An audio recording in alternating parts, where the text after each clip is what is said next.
Hey there, lovely listeners. Welcome to Uniquely Wired Podcast. I'm your host, Nani. On this podcast, we uncover the beauty and nature of autism through heartfelt conversations. Let's jump in.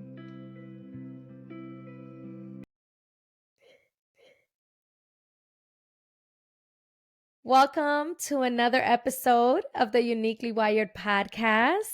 I am so happy to be back on here. And tonight, today, morning, day, I don't know, whatever time you're watching this or listening to this, we have a special guest. We have an 11-year-old autistic preteen boy who's very talented, and you're going to get to hear from him today. And also his amazing mama, Katie. She's also going to be sharing her thoughts and answering some questions. So I'm definitely very excited. And I want Katie to start us off with, just a little bit about herself and Caleb and just pretty much what you guys are up to. So go ahead, Katie, take over. All right. Hi, everybody. I'm Katie, and this is Caleb. And like Nani said, he's 11, and he's in 5th grade. So he's in his last year of elementary school, which freaks me out a little bit. But yeah, we know Nani from church, and she's gotten to know Caleb through our life group. He's an awesome kid, and we live here with my husband Bill and his little sister Emily, and our many pets and foster animals. So yeah, that's kind of who we are in a nutshell, right, bud? Yep. I love that. I love everything. And I'm definitely so blessed to know you guys. And like Katie mentioned, we do have a life group. I don't think I have spoken about it before here on the podcast, but my husband and I do lead the support needs group in our church. And we have about 6 families that are in the group right now. And it has truly been a blessing. And Katie can attest to that. She's part of it. And she's honestly, first of all, I just have to acknowledge the fact that she is a faithful goer. Okay, she is like loyal to the group, and I honor that so much, Katie. So thank you again for coming. And she don't put her kids as an excuse. Caleb be joining us at the group as well, which is awesome. He be eating some Takis. He loves his chips. He loves it, and I just love it. So all right, we're gonna jump right into the episode, and I'm gonna ask them some questions. So she just shared a little bit about them. So Caleb, these next questions are going to be for you.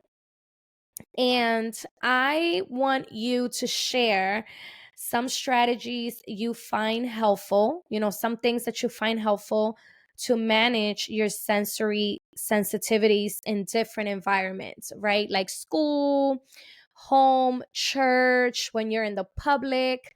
What are some things that help you manage those sensory sensitivities? So I like doing fidgets and taking a walk. That helps me a lot. When do you usually need to take the walk? When I get overwhelmed and stressed. And do you tell this to your mom, like, mom, I need to take a walk today? Because let's say the day is snowy, if it's raining and you're having that frustration or you're just feeling overwhelmed, what do you do in that moment? Do you escape to your room? Do you game? What are some things that you do? Well, I do like the rain, but because I find it soothing and calms me down a lot. But Ooh. yeah, I would probably play video games usually, and I have like a mini basketball hoop over there, and I would probably sometimes use that. He'll usually do the walk, like if he's at school in class and he's getting too fidgety, he'll get up and the teacher will let him take a walk. And then also at church, sometimes he'll go take a walk around the building. Yeah, I love that. Well, you're going to love that on Sundays.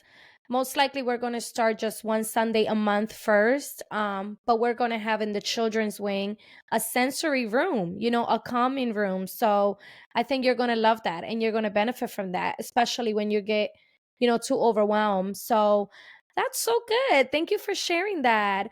Um, Now, another question that I want to ask you is, what are your current special interests?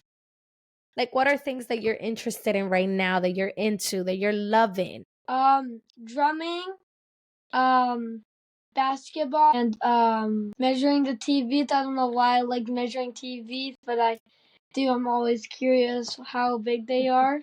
It's just what I'm interested to right now.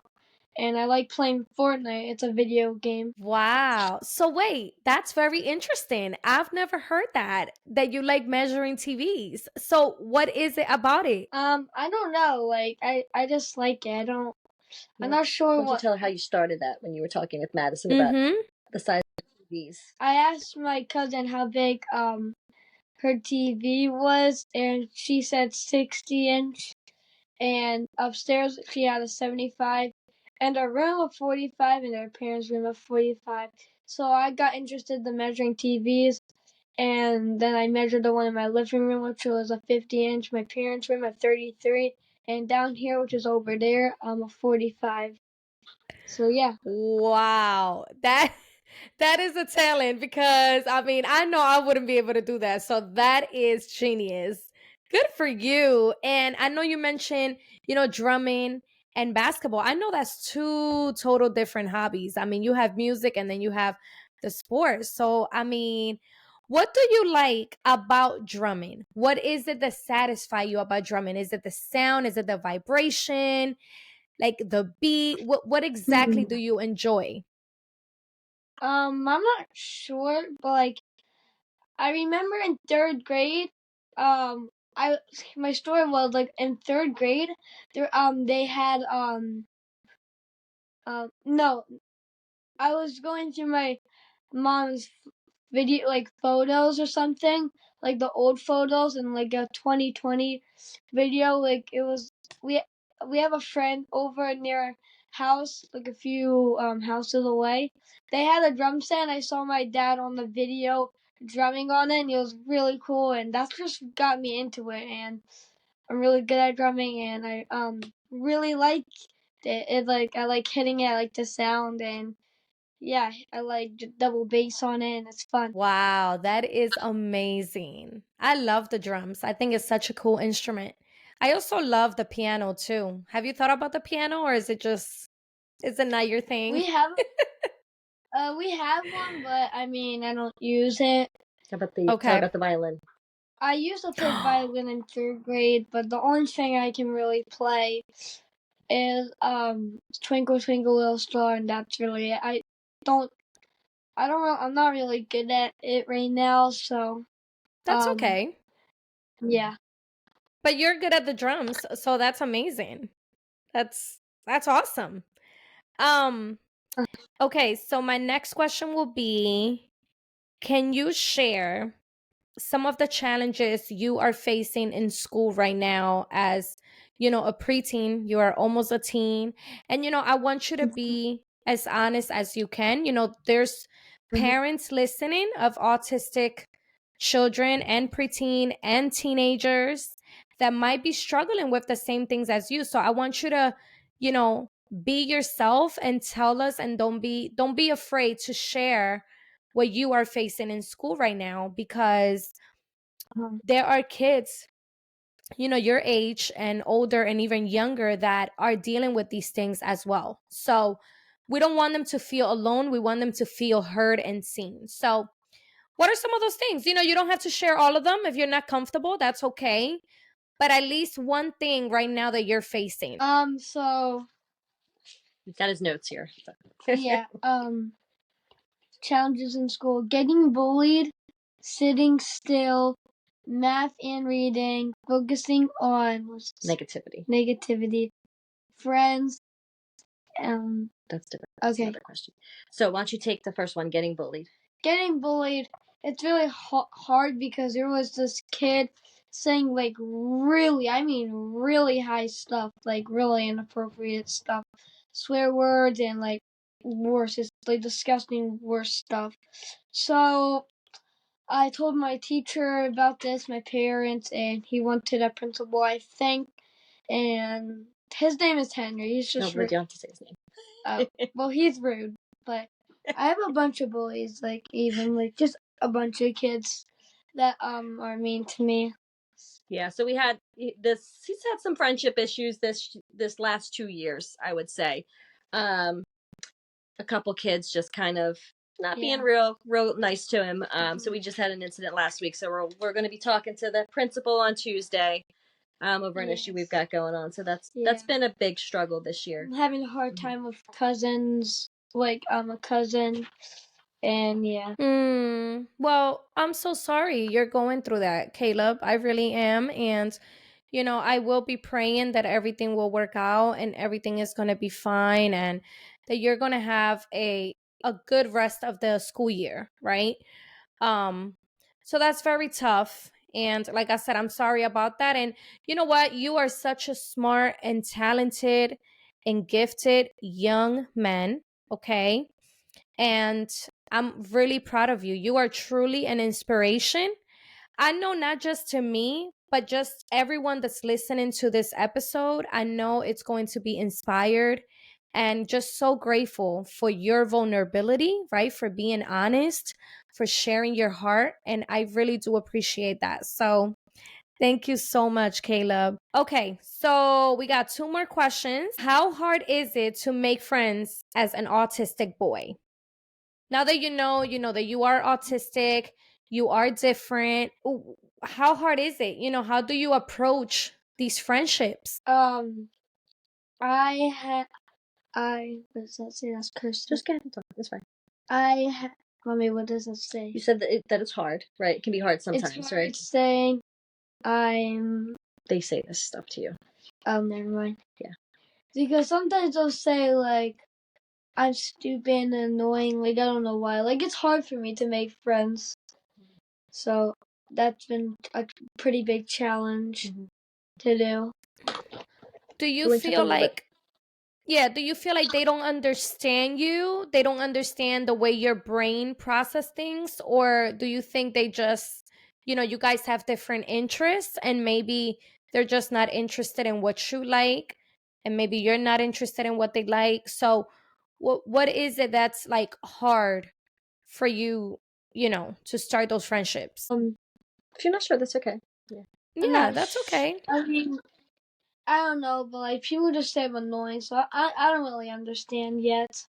Yeah. So And that's okay. I think as you get older, you'll see who are, your real friends that really want to be around you and appreciate your differences and your uniqueness.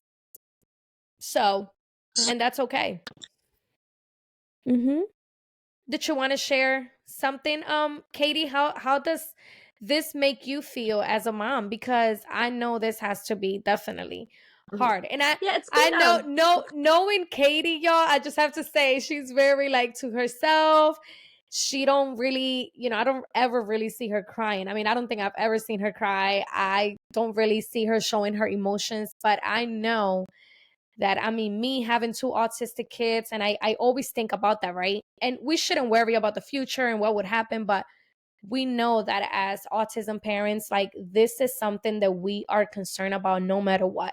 I mean, it's just always going to be in our head. So how are you processing this? So I think it's gotten more difficult as he's gotten older. He has an awesome best friend who he's known since he was a baby, and a girl that I used to work with, and she and I are friends. Our husbands are friends. So Colin, yeah. So he's got a great best friend that he grew up with. But he hasn't really had any issues with making friends in school until probably fourth grade. I think the differences start to become more evident as they get older. So that's kind of where I'm looking in the future. Like, okay, we're approaching middle school next year. It's going to be a whole new group of kids, right? So he's a little nervous. I'm a little nervous, but we've been talking a lot about it. Trying to find the friends that he knows already because he does have some friends at school, especially in his autistic support class. They're kind of a tight knit group. He's there for math and reading in the autistic support class. So there's like 5 or 6 of them. So it's like, they're all going to go over together and take a trip to the middle school, do a tour. So that's going to be, I think that'll be really helpful.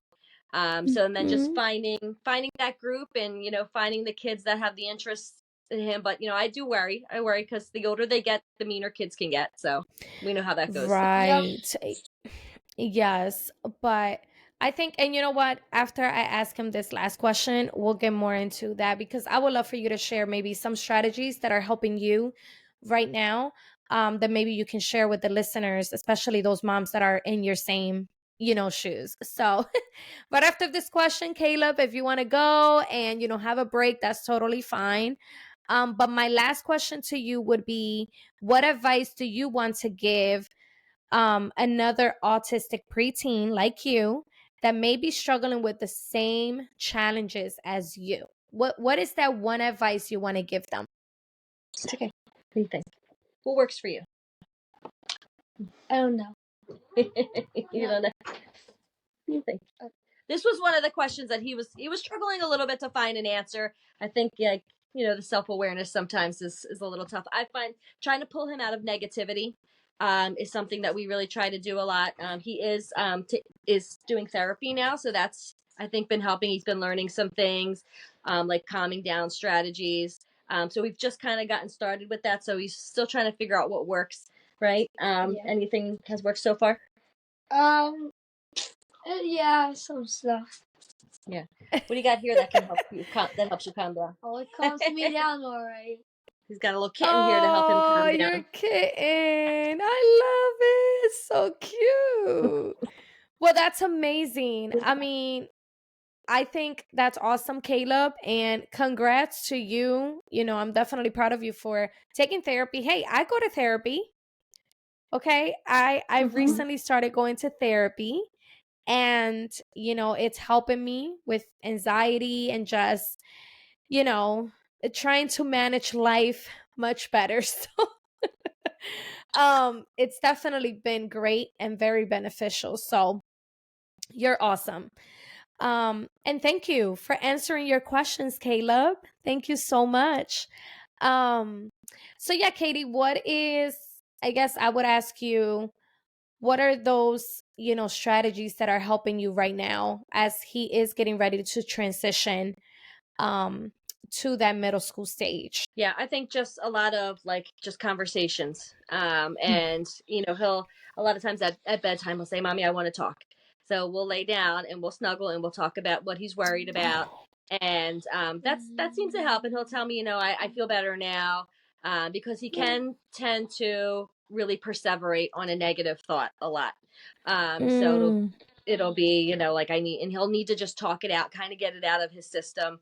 So that's Mm-hmm. been really helpful. I mean, he's a talker. I know a lot of our kids aren't talkers, but this one talks a lot. Don't let him fool you that he's kind of shy today, but he is a talker. That's what a lot of the kids say to me. Like, you talk too much. Like, that's Okay. the annoying part. That's like hard about making friends. Like, I have to talk. I love talking. Okay, that's good. me too. I mean, literally, I do too. When I'm shy, I'm dead silent. Like, I am really quiet. Like, I'll be really nervous. Usually, if I'm going to a new place, like when my parents' friend's house for the first time or something, I'll be nervous or whatever, and then I just warm up. Mhm. But yeah, you do warm up, so that's what's good. He sometimes takes a little bit of time, but he is very social. He loves to talk to other kids. When he was a little younger, we would go on to the playground, and he would usually wear a costume because that would help him to like get their Mm. attention, and they would come over to him. Like he would wear Superman or the Grinch, Oh, and then that way they'd come over to him and start chasing him around, and that was like his icebreaker. So I that's love something he would really do to that. help like break that social barrier.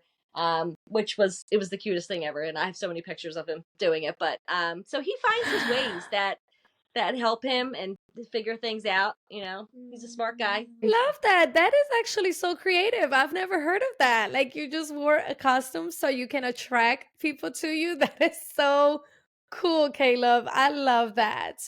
Um, I mean, this has been so beautiful, and I just love to connect with other families. And of course, I mean, I know you guys already for the past 3 years, and it's been nothing but a blessing. I'm learning from you, Katie. I'm learning from Caleb. We're just learning how can we best support our children. And I know this is going to be beneficial and very insightful to other families. But before we end this episode, Katie, I would love for you to maybe, I don't know if you have a copy of your book with you that maybe you can show for those that are watching on YouTube. Oh, she's ready. Yo, I love it. And tell us about this book, which you guys, I am going to link, first of all, Caleb's YouTube channel, because Caleb has a YouTube channel, okay? And I will be linking that in the description below. And I do want him, before we end the episode, to share why he started a YouTube channel and what is his goal for this YouTube channel. So I need y'all to subscribe when I put it down below. And so, Katie, please tell us about your book, and how was this book born? Like, what made you start this book? So I'm a school counselor. I'm a high school counselor, but for a short time, I was working at an animal shelter as a humane educator. We have been fostering animals for 15 years. And so Caleb has always had kittens in the house. So he's got one here with him that he's been using as a little sensory buddy to help him, and which we talk a bit about in the book. So when I was, well, we won't read the whole thing, but when I was doing that, I got a humane education certification course, and for one of the classes, I had to write a humane themed children's book, and I was like, I have to read it. I got to write this story. I'm not that creative, but then it just struck me like Caleb, like he loves these kittens. He helps me feed them. He helps me clean them. He loves socializing them. So it just kind of was born. It's called Caleb's Kittens.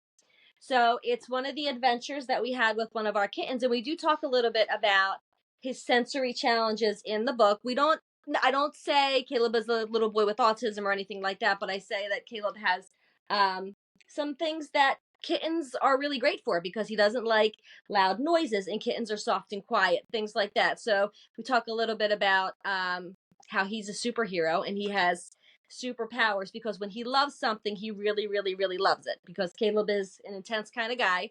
So I'm sure you guys know, when your kids like something, it's all the time.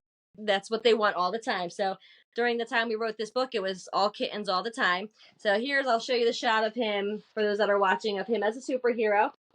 And this is kind of how he would look when he would dress as Superman, when we go to the playground. So Stop. there's a lot about him in here. So yeah, do you want to say anything about the book? What do you think? There's a kitten named Scotty. No, am I allowed to say that? Go ahead, yeah. There's a kitten named Scotty, which I'm holding right there. Yeah, you'll have to read a book, because he was a pretty crazy cat and he got lost. We won't reveal too much, though, right? Yeah, we don't. So you'll have to buy it to see it. I love it. You have to buy it to see it, to read it. I mean, you want to have the full experience, you have to get the book. I know that's right, Caleb. Come on, promote the book. Promote the book. I love it. Helping mama out. Okay, Caleb. So, well, I have to say, I love it. I think it's so beautiful. I need to get my hands on it, and I do have to talk to you about my autism event that's coming up in April. I would love to have this book available for families. I think it's beautiful. So Caleb, can you tell us really quick before we end the episode, why did you start your YouTube channel? What is something that you want to get out of this YouTube channel? I know you want to grow your subscribers, but why? I want you to convince my listeners to follow your YouTube channel, and why they should follow your YouTube. In kindergarten, I wanted to make a YouTube channel because just everyone inspired me. Like, there's a lot of YouTubers, I really liked it, so I decided to take my mom's phone, steal it from her, and then I decided to record my first video about a clone machine, because I was obsessed with that back then. So literally, you should see my first video, because yeah, that was cute. Yeah, he went through a phase where he was building stuff out of cardboard, and he built this clone machine, and it was amazing. Like, it was so cool. So he did a video of his clone machine. You'll see that on there. It's the first video. You would have to. I had like at least 200, I think, videos on there or something. So you have to scroll like down there. So why should people subscribe? I don't know, because I'm handsome. Because he's handsome. I don't know. I love it. Well, you are handsome, so that's a great reason to follow you. But you know what? That was funny. No, that's great. I think that's perfect, and I love your biking videos. I honestly, I'm afraid of biking sometimes, and you inspire me to get myself together this summer and bike. Maybe we should have a race biking. I don't know. And I told you We you're should going to go teach. mountain. Oh, that will be so We, cool. That will be so cool. yeah, We I'm will gonna teach. definitely plan that. And you know what? I would love for you to teach Eliana because I'm still trying to teach her. And I think you have cool strategies and you're just so cool with bikes. I think she'll get the hang of it if you teach her. To teach her training wheels or just straight up 2 wheels? Well, I think training wheels for now. She's still trying to get the hang of Okay. it. But then eventually, yes, we don't want training wheels forever. So Yeah. we'll be Who did you talking. teach? My sister, 2 wheels. Yeah, he taught his sister. He learned, and then as soon as he learned, he taught his sister right after that. He went from novice to pro. Wait, Gosh, I can I do love a it. wheelie. Oh my gosh, you are so brave. I love it. I love it. But I just wanted to say to the both of you, thank you so much for, saying yes, Caleb and Katie, for being on this podcast. I believe people are going to love it and we're going to get great feedback. So thank you again. And for those of you that are listening, don't forget to leave a comment, a rating, and a review. And be sure to purchase the book from Katie on Amazon. And also, I'm going to leave her email if you guys, want to reach out to her. And maybe you want some advice. You might have a preteen or, a teenager already, or maybe someone, my kid's age, and she's already been at it for a while, much longer than myself. And it's always good, it's never enough to find someone that you can, vent to and talk to. I'm pretty sure she'll be willing to do that and listen to you. Maybe you want to start a book, I don't know. She can help you with that, right? um and be sure to subscribe to Caleb's YouTube channel. I am going to put it down below, so please follow him, subscribe to him, and leave some comments on his videos. I think he will really love that. Thank you guys so much. Caleb, I'm wishing you the best for the rest of the year of the school. Stay positive, always praying. And I know that God is going to help you and he's going to continue to guide you as you continue to grow because you are fantastic, okay? And losers, okay, to those that don't like you and those that don't want to be your friends, because I think you are an amazing person. So don't ever doubt yourself, okay? All right. Say thank you. Thank you. Thank you very much. Thank you. All right, guys. I will see you guys again on the next episode. Thank you for joining. Bye-bye. And that's a wrap for today's episode of Uniquely Wired Podcast. Thank you so much for tuning in and sharing this space with me. If you enjoyed this episode, don't forget to subscribe, rate, and share. Until next time.